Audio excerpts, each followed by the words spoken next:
Bismillahirrahmanirrahim. Assalamualaikum warahmatullahi wabarakatuh. Apa kabar anak-anakku semuanya? Mohon maaf, pada kesempatan kali ini Bapak hanya bisa menyampaikan lewat video ini berupa video dan PowerPoint dikarenakan nanti sore kita tidak bisa melaksanakan Zoom karena ada kegiatan di sebelah rumahnya Bapak, sehingga nanti kalau kita mengadakan Zoom pasti suaranya bercampur. Pada kesempatan kali ini Bapak akan menyampaikan sebuah materi tentang tema 1 pertumbuhan dan perkembangan makhluk hidup, subtema 4 pertumbuhan dan perkembangan tumbuhan, pelajaran kelima dan keenam. Yang pertama yaitu perkembangbiakan dengan spora. Kalau kemarin kita sudah belajar tentang perkembangbiakan melalui umbi-umbian, sekarang dengan spora. Spora ini bisa dikatakan sebagai sebuah jamur, atau nama lainnya spora itu jamur. Perkembangbiakan tumbuhan juga dapat dilakukan dengan spora. Nah, contoh gambarnya. Spora itu pada bintik-bintik. Nah, bintik-bintik yang pada gambar itu ada warna kuning dan merah, itu adalah spora. Sebetulnya spora itu bentuknya sangat kecil sekali. Nah, kalau ada bintik-bintik yang kelihatan itu berarti sporanya ada banyak. Nah, ini bertumpuk-tumpuk seperti itu. Oke, kita perhatikan percakapan Lani dan teman-teman. Hai Lani, kamu sedang apa? Hei Edo, aku sedang membantu ayah menyiram tanaman. Banyak sekali jenis tanaman di sini. Pantas saja udaranya terasa sejuk. Iya, aku dan ayah senang berkebun. Itu tanaman apa Lani? Oh, itu namanya paku-pakuan. Sebenarnya aku tidak menanamnya, ia tumbuh sendiri. Bolehkah aku minta bijinya? Aku ingin mencoba menanamnya di pekarangan rumahku. Silahkan, tetapi tanaman itu tidak punya biji. Tumbuhan itu menggunakan spora untuk berkembang biak. Spora? Coba kamu perhatikan bagian belakang daunnya. Wah, ada banyak bintik-bintik hitam. Nah, itu adalah kumpulan spora. Bentuk spora seperti biji tetapi sangat halus, jadi dapat diterbangkan angin dengan mudah. Angin menerbangkan spora itu sampai ke sini, lalu ia tumbuh di sini. Nah, jadi dari percakapan tersebut bisa kita dapatkan sebuah ilmu, yaitu semakin banyak tumbuhan di sekitar rumah kita, maka di sekitar rumah kita atau lingkungan kita, maka udaranya akan terasa sejuk. Karena apa? Karena tumbuhan itu bernafasnya mengeluarkan oksigen. Nah, semakin banyak oksigen di daerah lingkungan sekitar kita, udaranya akan semakin sejuk dan tidak akan panas. Nah, seperti itu. Selanjutnya yaitu tanaman spora yang berkembang biak dengan spora itu dapat tumbuh di mana saja ketika spora itu terbang hingga ke suatu pohon atau ke suatu tembok atau ke tempat yang lain, nanti dia akan tumbuh. Nah, untuk pada percakapan tadi diterangkan bahwa tanaman paku-pakuan berkembang biak menggunakan spora. Dan spora ini berada di balik daunnya. Ketika diterbangkan angin menempel ke suatu batang pohon atau tempat yang lain, dia akan tumbuh. Seperti itu. Oke, kita lanjut ke berikutnya.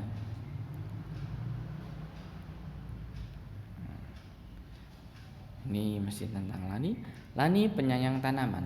Lani tidak saja tahu banyak hal tentang tanaman, tetapi ia juga rajin memelihara tanaman. Kegiatan merawat tanaman termasuk mencintai lingkungan. Merawat dan memelihara tanaman merupakan kewajiban kita terhadap lingkungan. Jadi merawat dan memelihara tanaman merupakan kewajiban kita terhadap lingkungan. Karena kita bertempat tinggal di suatu lingkungan, berarti kita wajib merawat lingkungan tersebut. Sama halnya seperti ketika anak-anak sekolah dulu. Anak-anak belajar di sebuah kelas, berarti anak-anak harus merawat lingkungan sekitar kelasnya dan sekolahnya agar terlihat menyenangkan dan anak-anak betah dan tinggal di kelas tersebut dan sekolah tersebut. Nah, kita lanjutkan lagi. Melalui kegiatan menanam, kita ikut serta menambah jumlah pohon. Semakin banyak pohon ditanam, semakin baik udara di sekitar kita.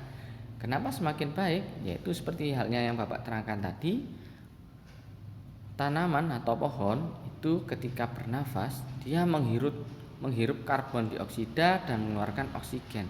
Jadi udaranya semakin sejuk. Berbanding terbalik dengan manusia.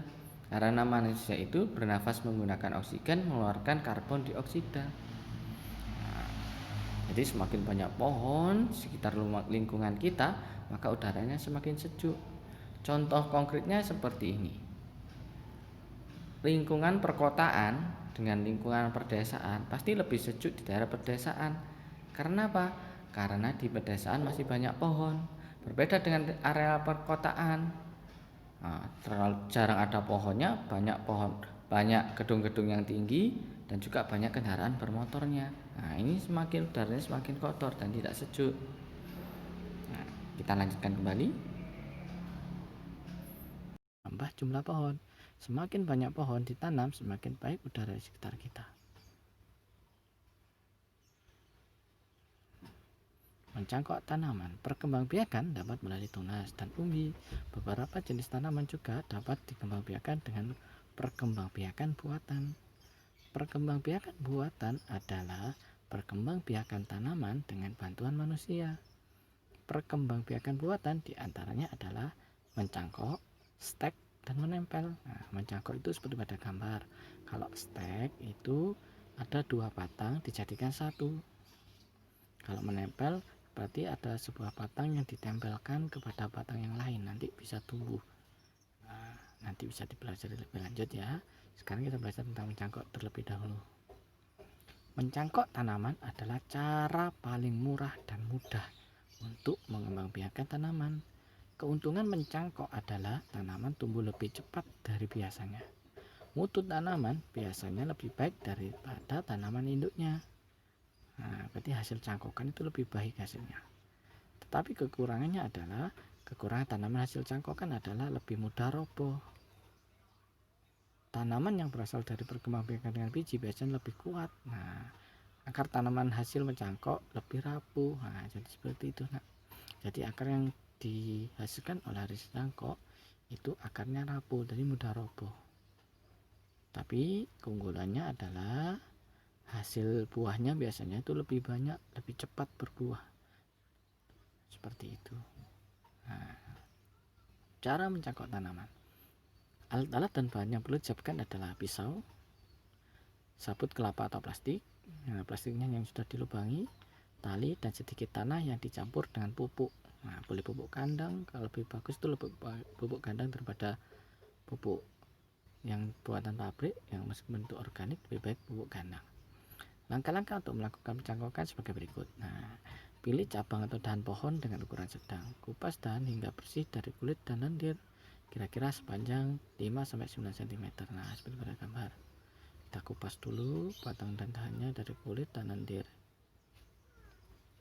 Nah, kemudian tutup luka pada dahan dengan tanah subur yang sudah dicampur dengan pupuk kandang. Jadi tadi batang yang sudah terkelupas kita tutup dengan tanah, ya, tutup dengan tanah yang sudah bercampur dengan pupuk kandang. Setelah itu kalau sudah ditutup, dibungkus dengan menggunakan sabut kelapa boleh atau plastik. Nah, tapi plastiknya dilubangi agar nanti bisa menyerap air tanahnya ketika disiram, ya.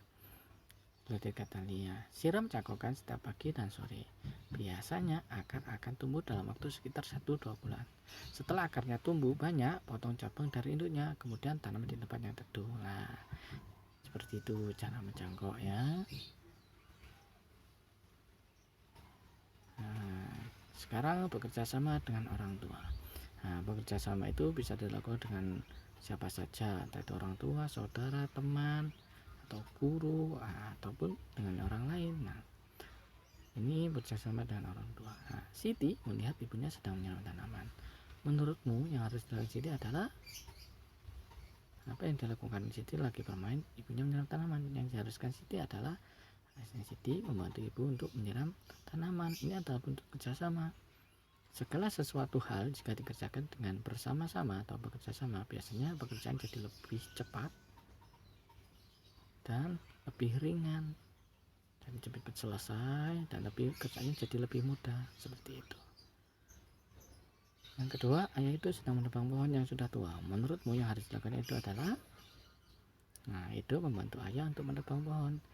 Jika itu tidak berani menebang dahan pohonnya, paling tidak itu bisa membantu untuk memegang tangga yang dinaiki ayah supaya ayah tidak goyang dan terjatuh. Nah seperti itu mungkin salah satu contoh kerjasama yang bisa kita lakukan dengan mudah. Kerjasama bisa dimanapun. Nah ketika di kelas kalian piket setiap hari, nah itu juga wujud dari kerjasama. Nah,